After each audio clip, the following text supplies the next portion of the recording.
அவர்களுக்கு காட்டும். ஜனங்கள் இயேசுவை ஏற்றுக்கொள்ள தொடங்கினர். எரிகோ என்னும் ஊரில் சகேயு என்னும் பெயர் கொண்ட வரி வசூலிப்பவன் இயேசுவை பார்க்க விரும்பி ஜனக்கூட்டத்தின் நிமித்தம் மரத்தின் மேல் ஏறினான். சகேயுவே, சீக்கிரமா இறங்கி வா. இன்றைக்கு நான் உன் வீட்டில் தங்க வேண்டும். என் வீட்டிலா? அவனுடைய வீட்டில் யார் தங்க விரும்புவார்கள்? இயேசுவை சகேயுவுக்கு எப்படி தெரியும்?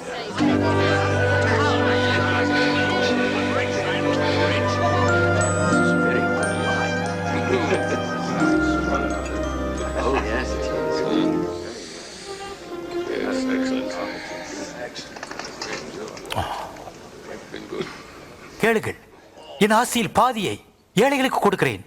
நான் யாரிடமாவது அநியாயமாய் எதையாயிலும் வாங்கி இருந்தால் நாளத்தனையாக திரும்ப கொடுத்து விடுகிறேன்.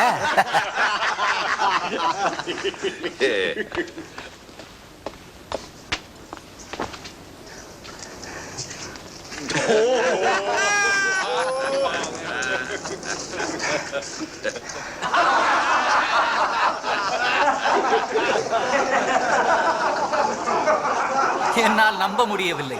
வரி வசூலிக்கும் ஒருவன் திரும்ப கொடுக்கிறானா? கூடாத காரியம்.